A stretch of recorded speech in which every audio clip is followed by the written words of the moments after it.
अस्सलाम वालेकुम नाज़रीन, मैं हूं अदील हैदर और आप देख रहे हैं लीगल एंड इकोनॉमिक डिस्कशंस। नाज़रीन, एक अच्छी खबर पाकिस्तान के लिए कि पाकिस्तान में इस साल जो रेमिटेंसेस आई, जो हमारे बैरून मुल्क जो लोग काम करते हैं उन्होंने जो रेमिटेंसेस भेजी,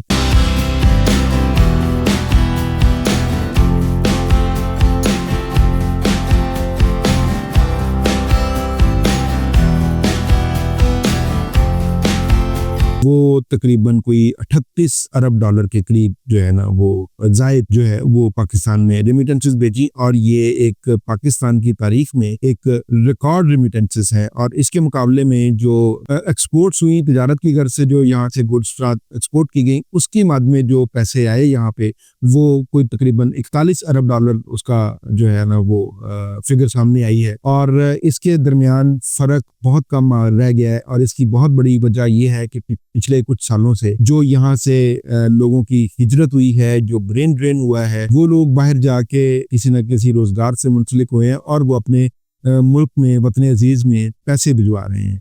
और हमारा ये एक ये एक बहुत अच्छी बात है कि पाकिस्तान में रेमिटेंसेस ज़्यादा आनी चाहिए, मगर हमारा ये एक हमेशा से स्टांस रहा है कि कारोबार की जो बिजनेस रेमिटेंसेस है वो ज़्यादा होनी चाहिए, वो 100, 150, 200 अरब तक होनी चाहिए।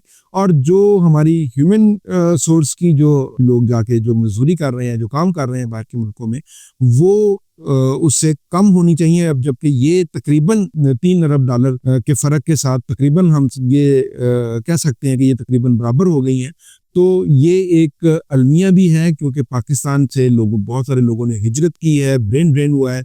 और ये कारोबार के लिए, मुल्क की माशी तरक्की के लिए किसी भी तरह से ठीक नहीं है कि क्योंकि अगर हम अपने मुल्क में काम करेंगे, यहाँ से चीज़ें बनाएंगे, यहाँ पे ऐसे साजगार मौके लोगों को देंगे जिससे कारोबार की जो है ना वो उसकी तरक्की होगी, उसकी एक्सपोर्ट्स भी ज़्यादा होंगी। जब एक्सपोर्ट्स ज़्यादा होंगी तो मुल्क में ज़्यादा रेवेन्यू आएगा, वो बिजनेस रेमिटेंस आएगी, जो कि मुल्क की तरक्की के लिए, मुल्क की फलाह के लिए, मुल्क की माशी हालत के लिए ज़्यादा सूदमंद साबित होगी। ना कि हम अपना जो हमारा एक जो स्किल्ड वर्कर है या जो हमारी लेबर है, हम उसको बाहर भेज रहे हैं या चले जा रहे हैं वो हालात से यहाँ पे तंग होके। क्योंकि यहाँ पाकिस्तान में इस वक्त जो बेरोजगारी की जो शरह है वो तकरीबन 22% तक पहुँच गई है। और हर जो दूसरा तीसरा बंदा है मिले तो उसका कोशिश यही होती है कि वो किसी ना किसी तरीके से बाहर किसी मुल्क में चला जाए और वो वहाँ पे अपनी कमाई करे। और वो जारी बात है, अगर कमाई करेगा तो उसके जो प्यारे हैं, उसके जो घर वाले हैं, वो तो पीछे पाकिस्तान में है, तो वो पाकिस्तान में अपने पैसे भिजवाएगा। ऐसी पॉलिसीज क्यों ना बनाए इस मुल्क में कि हमारा जो स्किल्ड वर्कर है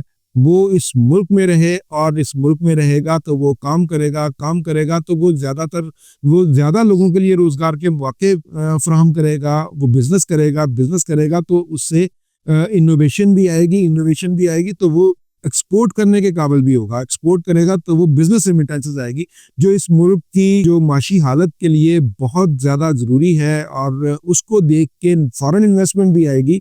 ये एक माशी साइकिल है, ये इकोनॉमिक साइकिल है जिसे अडॉप्ट करना हमारी एक ज़रूरत है इस वक्त। ना कि हमारी जो स्किल्ड वर्कर है या जो हमारी जो हमारा जो यहाँ पे इंटेलेक्चुअल्स हैं, जो यहाँ पे लेबर है, वो बाहर जाए और बाहर जाके काम करे और वो होम रेमिटेंस भेजे बजाय इसके कि वो बिजनेस रेमिटेंस भेजे।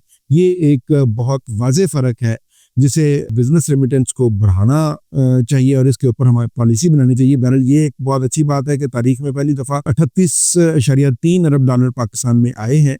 मगर इसके साथ साथ जो इसके डीमेरिट थे वो भी हमने आपको बयान कर दिए कि जो होम रेमिटेंस है वो हमेशा कम होनी चाहिए, और जो बिजनेस रेमिटेंस है जो एक्सपोर्ट्स की मद में पाकिस्तान में आती हैं वो ज़्यादा होनी चाहिए। आज के लिए इतना ही, इजाज़त दीजिए। अल्लाह हाफिज़।